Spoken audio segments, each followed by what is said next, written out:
Welcome to This Is Whole Life, a podcast from the Whole Life Church in Orlando, Florida. Join me, Ken Wetmore, lead pastor, and Melanie Bachman, our worship pastor, along with our communication team, Randy and Lucas. Take a look back, a look deeper, and a peek into the week ahead.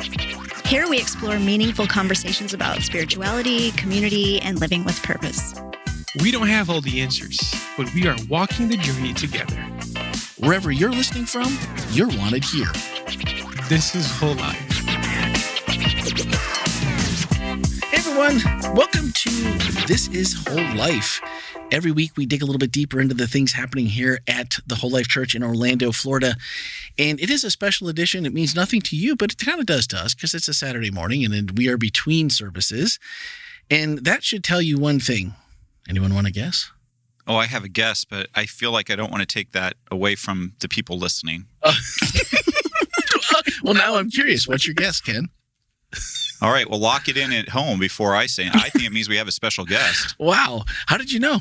Well, looking right across from me, I noticed a face that isn't here every week. No, not every week. In fact, this may be the first time you've been on our podcast. First time at the church as a speaker, first time on the podcast. Wow. Lots of firsts. Wow. This is great. What's taking so long, Pedro? That's a good question. Usually I don't go tell churches, hey, make space for me. No? No. There's always space for you here. Yeah. Thank you. Yeah, there's only 300 churches in the Florida conference. Yeah. What number are we for you now? Are we like 295 out of? Because how many years have you? So should we just introduce? Yeah, go ahead. Should I jump into it? Okay, please. So for those of you, this is your last chance to guess if you didn't watch the church service, who's our guest. But sitting diagonal to me is Pedro Perez, who is the Adventure and Pathfinder Director for the Florida Conference of Seventh-day Adventists. And so if you're not sure what that means, what's the Florida Conference?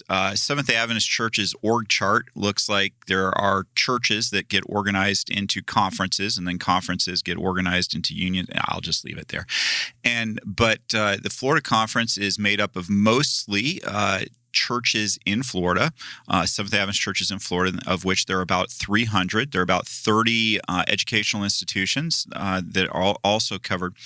And so this Sabbath, this is Wednesday, so what was last Sabbath, we had World Pathfinder Day, and so World Adventurer Day.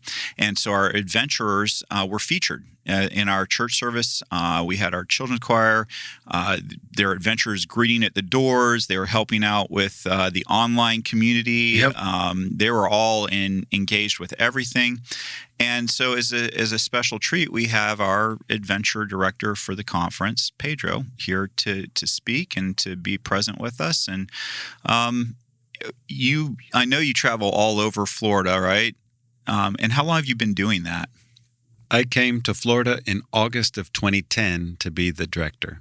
So it'll be 16 years this August. Wow, that is incredible. So 16 Wow. years. And so out of 300 churches, how many do you feel like you've actually preached at? I would say closer to 150. That's maybe even less, just because there are some churches that want you to come back. And Yeah. I tell them, hey, there are other churches. Yeah. I don't get to every church, and every church doesn't have clubs. right. We're working on that. But a lot of it is the churches where there's established ministries, things that we can support and go do.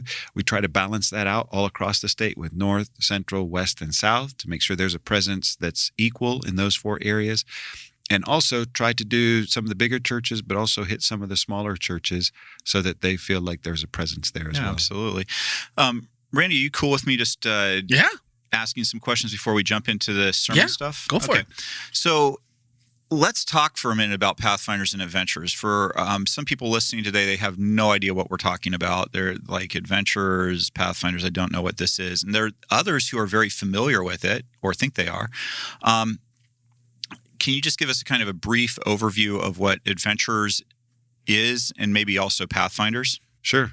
Adventures is actually a pretty recent ministry. It's only 37 years old. Started back in the 85s and the 1980s. 3.5 decades? Yeah, but I mean, Everything's relative, Randy. Yeah, Pathfinder's been around a lot longer than that, though, right? Correct. They would be closer to I think they started right 80 years, 75 years. Yeah, I was going to say, Wow. I think so. Yeah, so it's almost double. Yeah. And Wow. so the Adventist Church recognized, hey, we've got something for junior high kids and Pathfinders, but what about our little kids? They got nothing. So there was a team that got together to build the curriculum and establish what it would be to create a new club, which would be for the younger kids, which now has become Adventures. Interestingly, Adventures started classically with 4 class levels to hit grades 1 through 4. And it was only recently that North America added the 2 other classes, which the world had already moved on to bring up the Little Lamb and Eager Beaver. So now it's 6 class So levels. pre-K and kindergarten. Correct. Basically. Yeah. And we've got some international guests that try to bring in the other 2 levels because they've also started 2-year-olds and 3-year-olds. Oh, wow. And they're cute in uniforms, but it's like, whoa, it's a little different. But officially, there are 6 class levels for Adventures. And officially, you caught it in your announcement, which I was very happy for. Adventure Ministry was designed to be a parent ministry, really. It was meant to help parents know how to raise their kids in a way that they would learn how to follow Jesus. So it was to complement and supplement how parents are raising their own kids. Whereas Adventures, kids start to turn junior high age, and they're looking You're for talking about other Pathfinders? adults. I'm sorry, Pathfinders, yes. Pathfinders, when they hit 10, 12, 13, they're looking for other adults because mom and dad don't seem so smart, even though they'll realize when they're 25 that they're geniuses. But that first part, so it's a move away from the parents. So you get a counselor that's in charge of you. You get different adults that start to feed into your life and actually be those kind of mentors in Pathfinders that help you say, whoa, I'm seeing things about myself. I'm seeing things about God that I never knew were there. It might be the same things that the parents were telling them at home, but because they're hearing it differently, they're like, whoa. But Adventures is something that I think made up that gap and focuses on family. We do have Family Life, which does stuff, and you know a little bit about that through your bride. And so that's another piece that's come in to say, how do we help families really win at what matters most? Yeah, and that's one of the things I think that sometimes people don't understand. All the churches I've pastored, and when I was serving as the youth director for the Kentucky Tennessee Conference, a lot of people would think Adventures was just like, oh, just drop your kids off at the church, and it's like you can't do that. That's one of the. It's illegal. I shouldn't say. I don't know in Florida, but in where I was at. And I do know here, it's you need to come with your children. It is a family activity that you do together, and there's real huge benefits. I think in a world where parents and children are more separated more than ever, just because of the realities of life. I'm not picking on families whatsoever. Like we're living in a world where often it really takes 2 parents just to earn enough money to put food on the table. But in a world where, you have your children at daycare and they're, and you just have a little bit of time, it's really a really nourishing thing for families to be able to kind of come together, do things together, do camping, learn different skills and things like that with their families.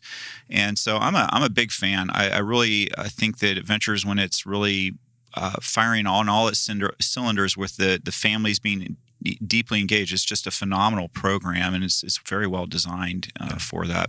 It's a gift to the church for sure, and it helps families where who else is helping families? Yeah. A church that's bigger might have Family Life Ministries that could do some stuff, but in most of our churches, which are about 75-80% of our churches are under 300 members. Yeah.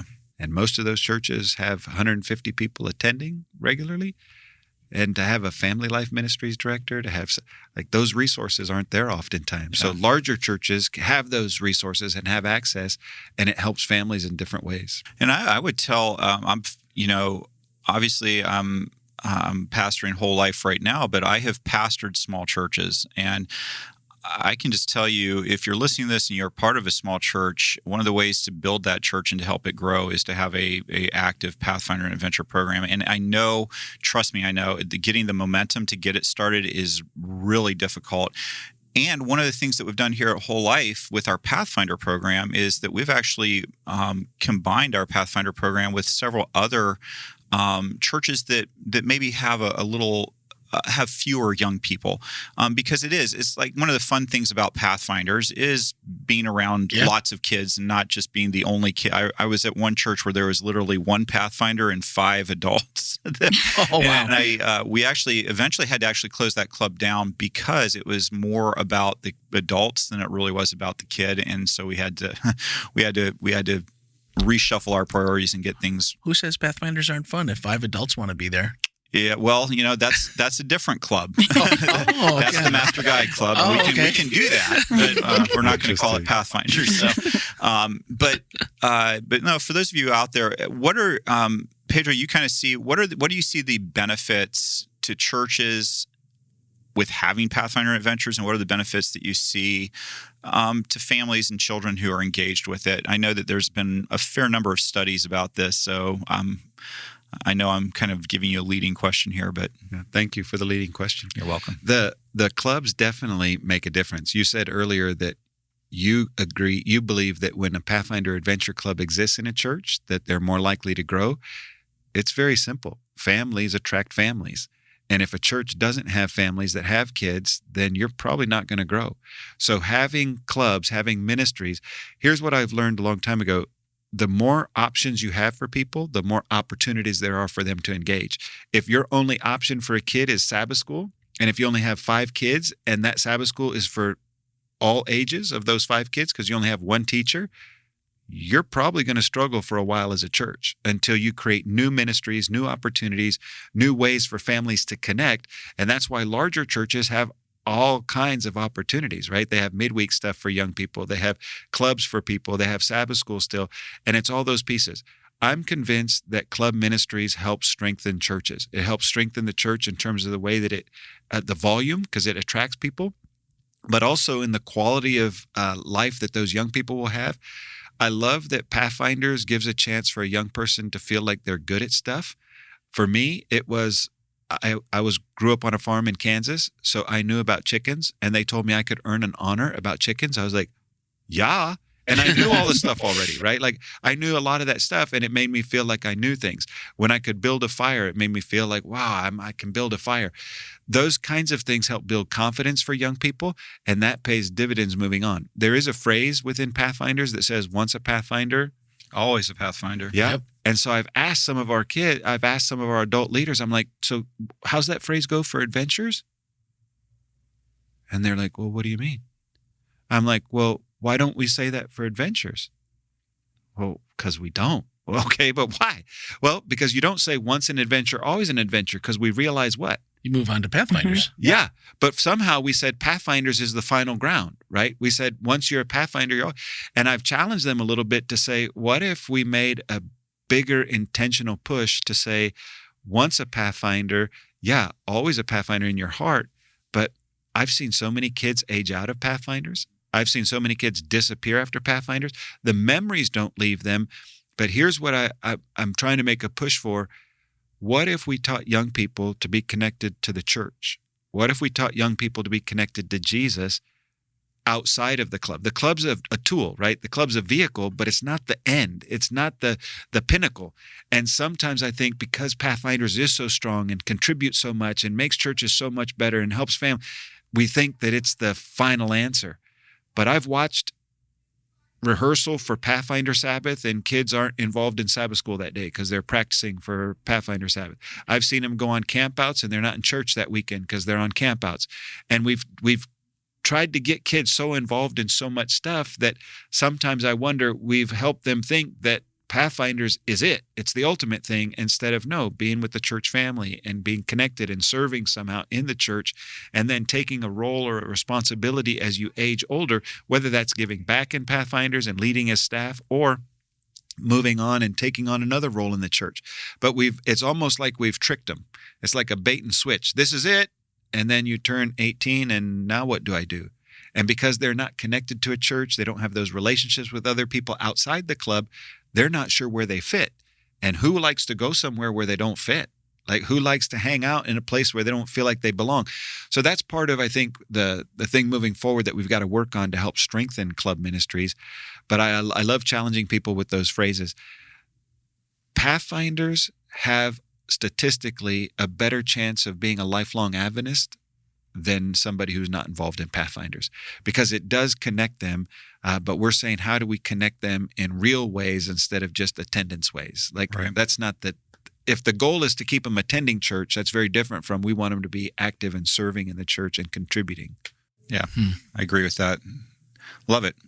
Well, nothing against, like, Freud, if you're listening, nothing against your team of welcome and hosts and greeters and stuff. But if the Adventures could be here every week in their uniforms to welcome people, I think that's an upgrade. I mean, I feel like that's a big draw right there. Well, those little faces. Come on. I don't know why we can't make that happen. I mean, it's not that hard to get 4 to 9-year-olds here by 8 a.m., right? I mean, every week. Parents will look forward to that. Come on, Mom. Come on, Mom and Dad. What else do you have to do on Saturday morning? I think that is so true, though. Even when we take kids door to door, people are more likely to open a door and talk to a kid than they will if it's two adults. Like, they're like, what's this kid doing here?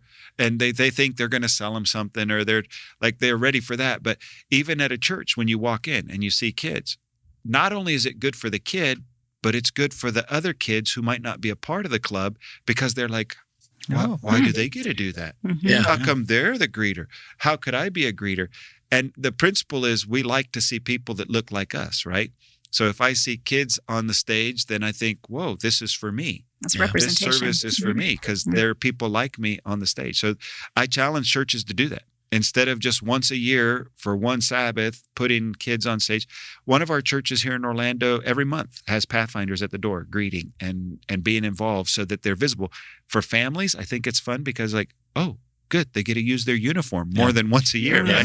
Or twice a year. I paid good money for that uniform. Let's get them in it more often. And Pathfinders, they need a new one every year. That's true. Because they do it's like, sometimes twice a year. The shoes, the shirt, the pants.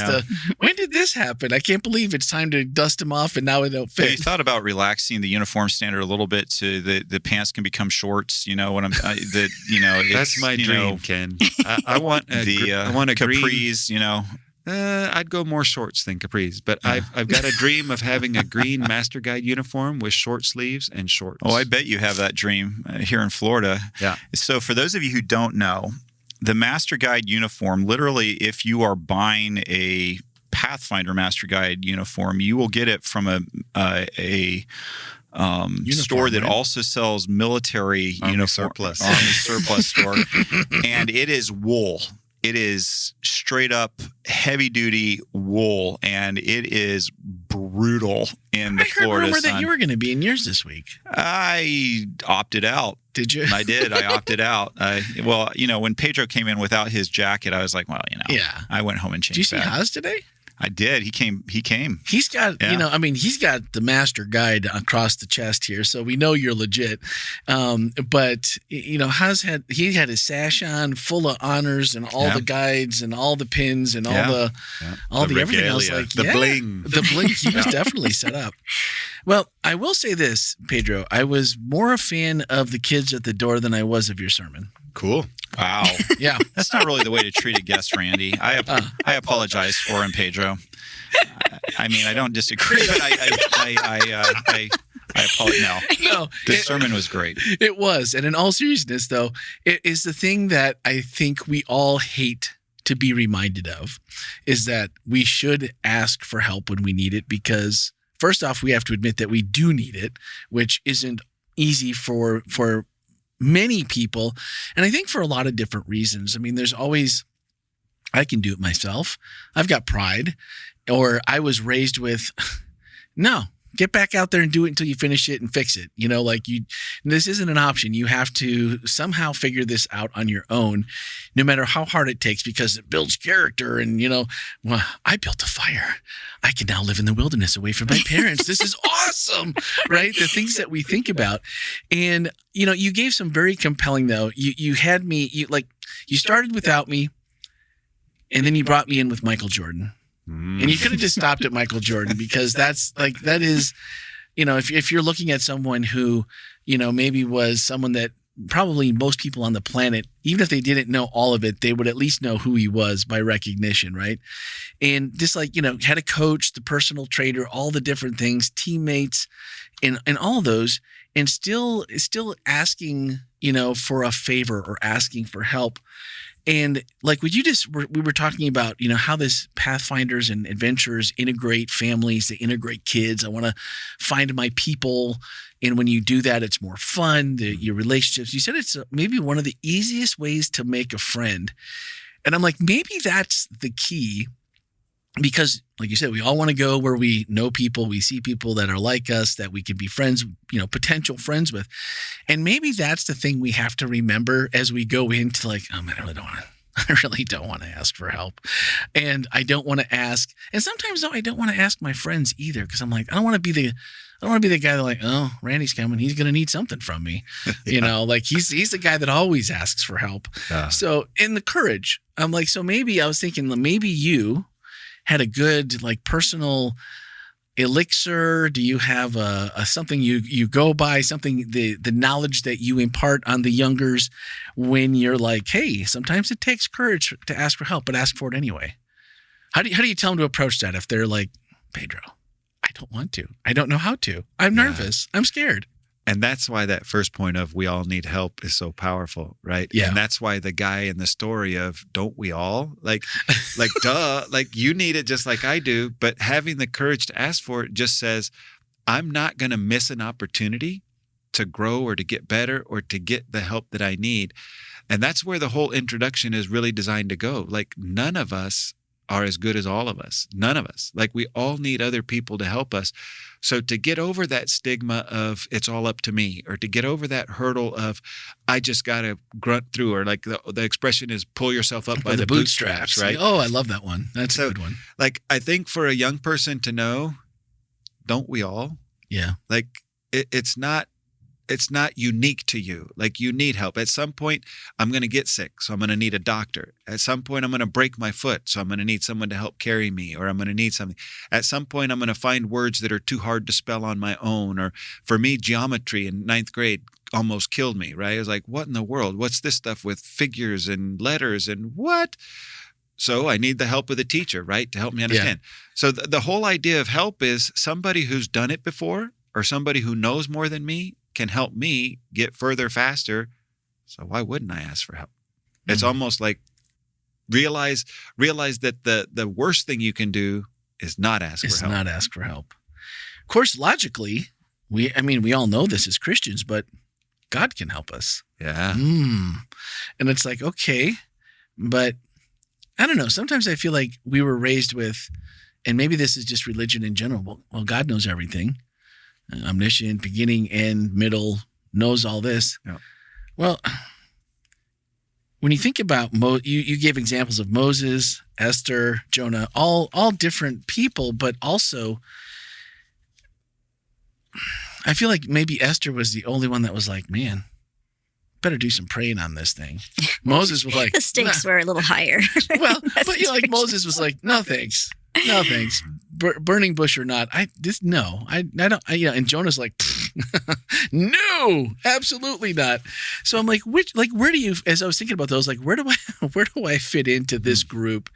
Because I thought you choose like Elijah, the Samaritan woman. Like all of those have very different life circumstances or situational circumstances where they're engaging with God and going. The Samaritan woman, like, if you know all this.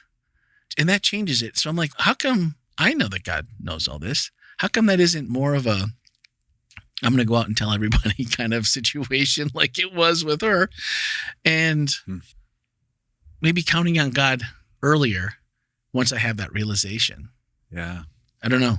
I think that's the desire for all of us, right? Like afterwards. And that's where they say hindsight is 20/20, right? The world always looks better in the rear view mirror because I understand it differently. I think part of the point there is, what if our lives had that as our first thought instead of our third or fifth or 10th thought? And that's where we're trying to nudge people to. Like, just a reminder, like God is the one who says, I'll be your refuge. I'll be your help. I'll be your ever-present help in trouble. I don't know how it is for you, but for me, I forget a lot of stuff. And like sometimes I'll Yep. forget where I park. So I've learned I park in the same spot all the time, right? So I don't have to think about it. Where's my car? It's going to be where I park. Right next to the cart return. That's where I park. Okay. I park wherever there's shade, but in some parking lots, that's It's hard. a long ways off, and you're not really sure where you parked. Yeah. Yeah. And so the Bible, I think, is trying to get us to remember these things. That's why they pop up again and again. And that's why we see common threads in a lot of characters in the Bible that hopefully connect to our lives of, I resonate with that person's experience or why did they forget? And why do I forget? And why was it so easy for the woman?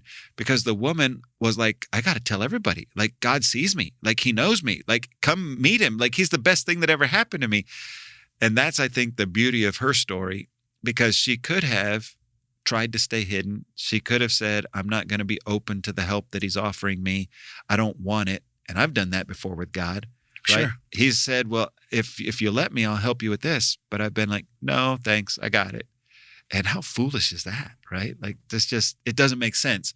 Again, when you look back, but at the time we can justify it. We can give ourselves all the reasons to think that we're doing good. But yeah, even after the sermon was done, it made me think I have something in the car that I'm going to bring in for second service to end a little differently and try to hit some of that stuff. So that's good. Well, I think sometimes too, just looking at the people, like your next point was, we can help each other, which is really God working through somebody else to help Great for point. us to help each other, right? Yeah. But thinking about how that works when it's like looking back, hindsight's 20/20, and you look back at certain situations and clearly after the fact, God had sent someone to help. Yeah. But in the moment, it's like, I don't want help from that person. I mean, more than once, God has used someone that I just didn't get along with. I didn't like God. They didn't like me. I didn't like them. And for whatever reason, this was like, no, if you would have just listened to who I brought to you. Oh man, not only do I have to ask for help, but I have to have character building at the That same one. time. Oh man. That one too, man. And that is really difficult because I think it's even easier in those cases to just totally miss it. Not even give thought of like, man, I've been praying about this and it's been just like God's ghosting on me. But really afterwards, like you're praying and this answer keeps coming in a form that you don't recognize, or maybe your pride is just subliminally or subconsciously going, you think I'm talking to Melanie about this? No way. No way. No way. That's Can't trust her. this is not happening. She doesn't even like me. Why would I do this? Right. Yeah. And I wonder, I can think of two situations long ago that I'm like, man, that was a long time in the desert, wandering around trying to figure it out, when it would have been uncomfortable. It would have been a severe blow to the ego and to pride to take the help that was there.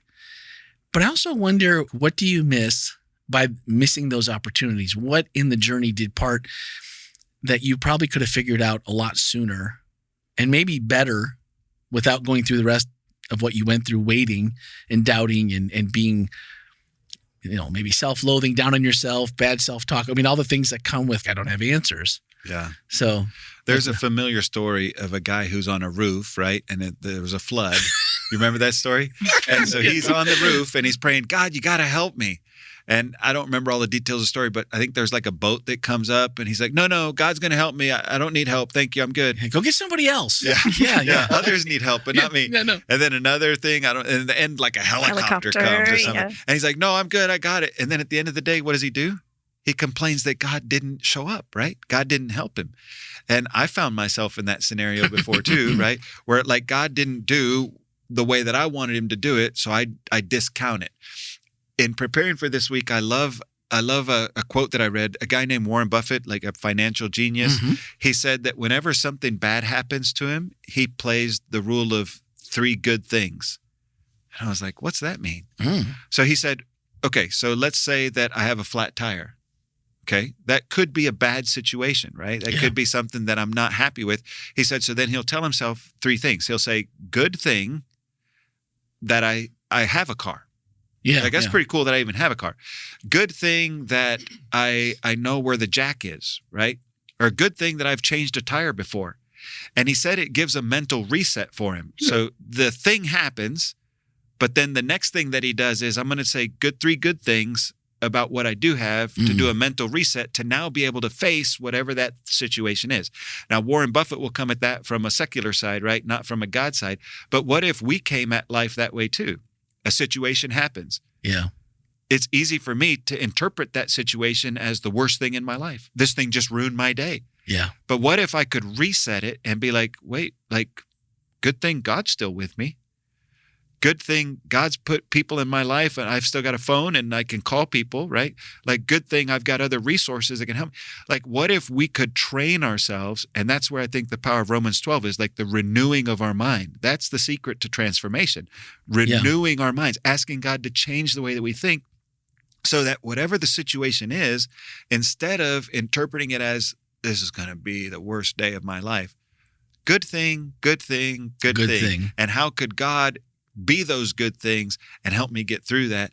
And sometimes even like, good thing I'm learning how to let go of my ego, right? Or good thing God wants me to deal with my pride, right? Yeah. Or good thing God just gave me an opportunity that's perfect to help me be less selfish and open my hand more in generosity to others.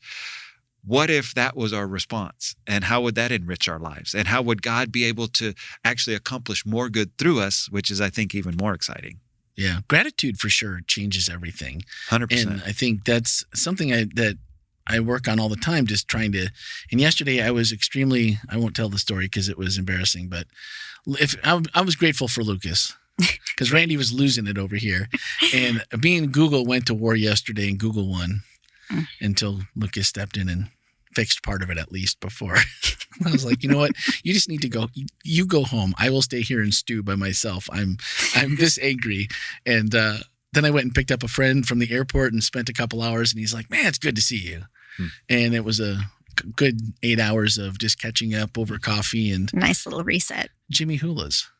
He hasn't been here for a while, and he lives in Indiana, and he's like, hey, what's that Hawaiian place you took me to last time? I'm like, Jimmy Hula's, that's the one. Let's go there. Nice. Like, so. Best nachos. Oh, what did I get? Oh, I had the Baja Bowl with the extra crispy fish. I think they have the best nachos anywhere. Do they have the best? Yeah, I think their nachos are good. Yeah. Because they're, and also their queso is pretty good. Like, you just get the chips and queso. It's just as good as anywhere. Pedro, we have to do this section every time. There's a little bit of food unwritten talk. rule. Yeah. So you're a part of it. Do you like Jimmy Hula's? I have been, and I enjoyed it. And there are some places. It's okay if you don't, because they're not sponsoring us. So No, not yet. This is just a conversation about food. And why are you wearing their T-shirt? I do not appreciate that slander because I am not wearing their T-shirt, and you can't see it because I think it's fun when a restaurant has a certain taste. Like, there are some days that I'll crave Tijuana Flats. Okay. Like, I don't know why. I like, and there's a certain sauce that's probably not good to say on the air, but I love that sauce. Yeah. And it's like, what in the world? Like, why is there something? And then when you step back, you're like, well, food and addictive ingredients and all this stuff that they put in there. But it's amazing to me. Sometimes I will crave something from Jimmy Hula's and be like, "Oh man, I just want that taste." Just don't use your Yucca app. Pedro, let's do this. Since we're we're on. Okay, we have just a little. I want to get him out of here in a couple minutes. But let's do it. So, one go-to restaurant. Oh yeah, where are you going? Someone offered a suggestion of green papaya. And that place got my attention, Yes. and I went with the team, and I was like, this place is good. So, like, for Thai, I'm not really a big Thai, but I was like, wow, this is really good. The flavors were alive. My favorite go-to restaurant in Orlando is Francesco's. It's an Italian place. Yeah. And every time That's the food tough. just leaves me like so satisfied with the flavors, the taste, and I've never had a bad experience at Francesco's. Okay. Plus, they have gluten-free, so I will. use that. Yeah. Okay. What's the man? It used to be Carmela's, and now Chianti's. Oh, over on yeah, 4th that's a good place. I took you there when you first started. When I first got here, and because I knew they had gluten-free pasta. And if you're a fan, some people are just like traditional Italian. You got to have the red sauce. Don't talk about the white sauce. Come on. But they make, if you order, what is that? What do they call it? It's Alfredo sauce. Alfredo sauce. Yeah. They make every order fresh. So if you're an Alfredo person, it's like the place to go because everyone, like, they make it to order. So if you're like, hey, I'm getting garlic knots. And they're like, do you want Alfredo sauce with that to dip them in? And you're like, of course. And they're like, well, then we will hold those until the sauce comes out. And you're like, well, how long could it take to bring the sauce out? They're like, no, we make it fresh every batch, every order. And I'm like, That's good. And I really like Alfredo sauce. So, Nice. Okay, cool. I couldn't tell. No, You it kept was. that pretty hidden. Did I? I'm getting hungry. No, he's still got one to go yet. Oh, we all do, right? Yeah. Right? So, okay, we did have one question today. Yeah. And the question says, hear me out. I don't mind asking for a favor. What bothers me is how the idea of a favor gets used. Maybe it's just what I've observed in my environment, but after paying closer attention, it seems like asking for a favor carries an unspoken obligation or expectation attached to it. To me, asking for help should feel different, more genuine and less transactional. Am I wrong for thinking that way? That's a cool question. And reality is, I think you can ask for favors manipulatively. Oh, You can ask for favors in a bad way. Like there's no doubt in my mind that that's there. I think the original idea of a favor is, could you just help me by doing something for me? Without an expectation of you've got to pay me back or you've got to do something for me. Yeah. I would say that's not what a favor is. Like if I ask you for a favor, it's a one and done. You do it for me because you can or you're willing to, not because you feel like you have to. Like if I ask my kids, can you do me a favor and wash the dishes? I probably should say, can you go wash the dishes? Right? It's not do me a favor. I like to trick people when I'm on the phone with them sometimes or in a face-to-face meeting, be like, hey, can you do me a favor? And they'll look at me like, what? It's like, can you have a good day? And they're like, oh, okay, I guess I can do that. Yeah. There's no expectation, but yeah, do me a favor. Like make the best of your day from here on out. But yeah, a favor is not meant to be an obligation. Yeah. If it is, it's something a little darker, a little more corrupt. But, on the same thing, I'll just say, come back next week because I'm continuing our series, Don't Forget. We're talking about don't forget the people who sacrificed for you. And we're going to talk about why not necessarily returning the favor is important, but being grateful for the favor could be important and why it has a lot of implications, health implications and mental health when we show gratitude for us. Yeah. So anyway, just a tease for next week. Excellent. Cool. And they say that science is actually seeing now that there's a part of our brain that can only house one thing at a time. So you either choose gratitude or being grumpy, but both can't live at the same space at the same time in your head, right? Like you're going to either choose to be grumpy or choose to have gratitude because that space can only be filled by one thing. What about That grumpy? sounds like a challenge to me. What about grumpy? Yeah, be a grumpy, grateful person. do both. I'm happy and I'm I'll grumpy. prove it wrong. It's grumpitude. Grumpitude. Yeah. We'll have to call Webster. You can do We're it. full of all kinds of new smash together words. But there's even I think from Scripture a place where praise pushes out that stuff. Like when we choose to praise God, when we choose to have gratitude towards God, man, if you're doing that, it's hard to go around being grumpy and have a negative attitude when you've chosen to be grateful to God. Yeah. Yeah. Well, Pedro, thank you so much. I mean, we know My we asked a pleasure. lot when we asked you to come or preach twice and then do the podcast in between. It's a busy morning, but thank you for your message. And for those listening, if you did not listen to the message yet, please swipe up in today's show notes. You will find a link to Speaking of Grace, our sister podcast, and you will find the most recent episode in that feed is today's message from Pedro. So please do check that out because there was full of a lot of good examples and just a couple in the conclusion, needing help. God can help us and we can help each other. Some things you can just apply and think about and maybe choose. I don't know, maybe choose grumpitude to start if that's where you have to, but Start somewhere. Start somewhere, but then move on to gratitude. Just start with gratitude. Okay. Just start there. Come on now. Start there. All right. Ken's giving out good advice this morning. So go I'm not ahead. saying I'm going to start there. I'm asking you to start there. I just want you to. Do as I say, please. I love Well, it. I'm excited because we started out this series really, I thought, really well last week with Ken's message.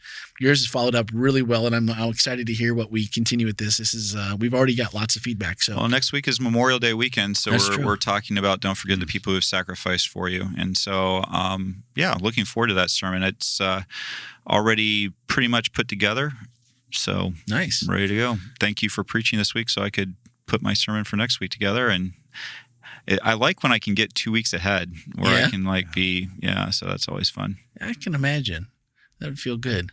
Yeah. Guys, share the podcast, share the feed from YouTube for the message, because next week I have a feeling that it's going to be a little bit more like a ghost town around here tomorrow or next week. Oh, Red everybody Zone. gone? Oh, Red Zone. That's true. It's Red Zone. So speaking of Pathfinders, is that for adventurers too? Is that just Pathfinder? Both. For both. So I have a feeling that there's going to be both of the clubs being gone. We might be So the good news is there's going to be plenty of room. I was just going to say, next week, come. Good thing there'll be spaces in the pews. Yes. Good thing. Good thing. There we go. The three good Look at things. you. Good job. And we'll be praying for you up there with all Thank the you. Pathfinders and Adventures. But that's a big thing. And I don't like having an empty church. I'm not going to lie. I don't enjoy it. But there is something satisfying thinking that our kids and families are really engaged with this. And if they're not here, knowing that they're up there, being a part of that. So that is a satisfying aspect of things. Do they still put the tents out on the airstrip?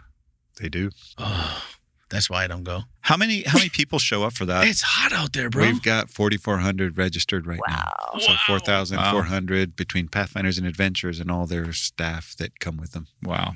Yeah. Okay. So they're all over camp. And I was telling you earlier, that's when camp's the most beautiful to me. When all these families and all these kids are enjoying the camp and just being there. You see people under a tree hanging out in the shade, having slow conversations. You hear kids having conversations at night about what's going on. And we try to tell our adults, look for those moments. Yeah. To just take a deeper conversation with a young person. Because you see stars. Some of our kids are like, there are stars, right? Yeah, right. If you live in the city, you don't see stars. Yeah. Usually. Not like that. No. The cell service is challenging out there, which is a good thing too. Yeah, that doesn't hurt the vibe of just keeping it all contained within. Yeah, that's good. Cool. All right. Well, that's going to do it for this week, guys. Thanks for listening and have a great week. Thanks for listening to This is Whole Life. If today's conversation resonated with you, we invite you to subscribe, share, and leave a review on your favorite listening platform. To join the conversation, send a text or voicemail to 407-965-1607 or email podcast@wholelife.church. To learn more about Whole Life Church, worship with us online or in person, visit our website, wholelife.church. Until next time, this is Whole Life.